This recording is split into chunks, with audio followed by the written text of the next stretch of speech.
Hello everyone, we are back with our discussion on how to solve two unknowns, two equations, and today we are going to discuss another method called the method of substitution. So in this way we are going to find our variable in terms of one of our variables from one equation in terms of the other variable. So we make one of our variables a parameter and solve for the other variable in terms of that variable, and then substitute that variable equation into the other equation that we haven't touched, and that will lead to one unknown, one equation that we will solve.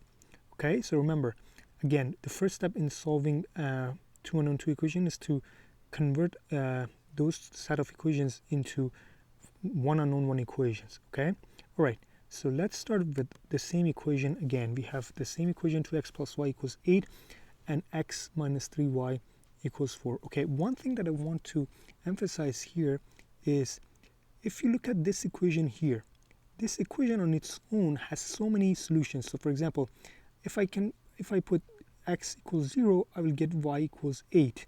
If I put x equals 1, 2 times 1 is 2, and I can have y value of 6.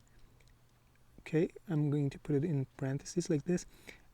In the same way, if I put x equals 2, I will get y of 4, and so on. So the purpose of solving two unknowns, two equations is to find a set of solutions that are solutions to this equation as well. So if I put, for example, 1 and 6 here, I get 1 minus 18, which is not equal to 4.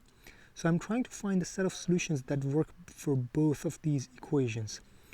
Okay, so let's start with our first equation. So I'm going to use this equation that I have here, and I'm going to isolate it over here, and I'm trying to solve for x from this equation in terms of y. So I want to keep my x on one side and understand what x is in terms of variable y from this equation. So all I need to do is bring 3y to this side or add 3y to both sides. So if I add 3y to both sides, I will get something like this.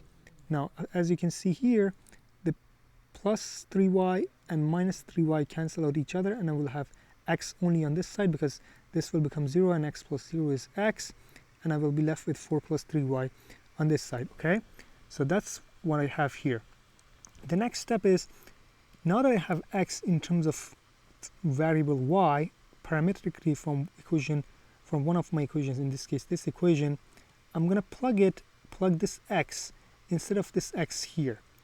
So this x is also this x, so I'm going to use this value for x here.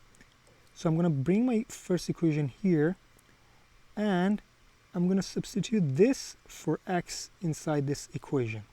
If I do that, I get, again, I substituted this instead of x, because x, as we said, is equivalent to this guy. So let's suppose this is another name for x.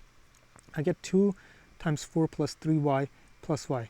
And as you remember from our last lecture, I have to do the distributive law and apply this multiplication to both of these. So from this I get 2 times 4, and from this one I get 2 times 3y. I get x plus 7y because, let's go back, 2 times 2 times 4 is 8, and 2 times 3y is 7y. 7y plus 1y becomes 8y, and I get 8 plus 7y equals 8. Now this 8 and this 8 cancel out, or I can subtract minus 8 from both sides, and I get 7y equals 0. And again, if I divide this 7y by 7, or divide both sides actually by 7, 0 divided by 7 is 7, and 7y divided by 7 is y, I get y equals 0. Now, just like the last step, now that I have my value of y that works for both equations, this value of y, because it works for this guy, I took this and put it in this, and also it has this component as well, works for both of them. So if I put y in any of these equations, I get my value of x. Let's put it in this guy because this is pretty simple. If I do that, x equals 4 plus 3y, I substitute instead of y 0, I get x equals 4 times 3 times 0, 4 plus 3 times 0, 3 times 0 is 0, and I get x equals 4, which is my answer. So x equals 4, y equals 0 is the solution for this set of equation through the substitution method.